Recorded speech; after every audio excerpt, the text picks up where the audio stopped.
नौशर Firoz district bar नौशर Firoz पारां कराची बार जी सदर बबलू धरणे जी अॻवान आमिर वड़ाए चयो जे मान में आजाणो बार जी सदर अयाज़ मरीअ पारां आयल महिमाननि खे आजाणो ॾींदे चयो त अॼु असां के बि जी बहादुर अॻवान आमिर सिंधी खे डिस्ट्रिक्ट बार में अचण ते भली ॻाल्हि चऊं था। आमिर सिंधी कैनाल जो केस वॾी बहादुरी सां विढ़ियो। आमिर सिंधी वॾी तकलीफ़ुनि हूंदे बि पंहिंजो सर तिरीअ ते रखी बबले में तारीख़ी धरणो हणी वकीलनि जो घाट ऊचो करे छॾियो आहे।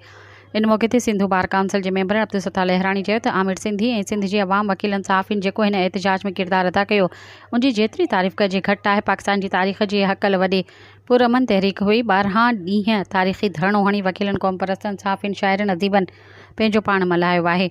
इन जो मिसाल मिलणु मुश्किल आहे। न अहिड़ी कॾहिं तहरीक हली आहे न वरी कॾहिं अहिड़ी तहरीक पुरअमन कोशिश केरु हलाए सघंदो। असां संदसि बहादुरी जुरत खे सलाम कयूं था। खेसि ॿ वॾा एज़ाज़ मिलिया आहिनि, हिकु सोनो ताज ऐं ॿियो आमिर सिंधी जो एज़ाज़। अॼु ॾींहं ताईं कंहिं बि एहतजाज कंदड़ खे सोनो ताज न मिलियो आहे। इन मौक़े ते अब्दुल रहीम अब्बासी, शकील अब्बासी, आज़म मेमण, एडवोकेट शेर मोहम्मद उजण, आमिर बिरोही ऐं ॿियनि पिणु आमिर नवाज़ वड़ाइज खे सिंधी अजरकुनि जा तोहफ़ा ऐं मौसीक़ी जा पटका पराया। सब्सक्राइब कयो अवामी न्यूज़ HD खे ऐं ताज़ा तरीन ख़बरुनि लाइ ॾिसंदा रहो अवामी न्यूज़ HD।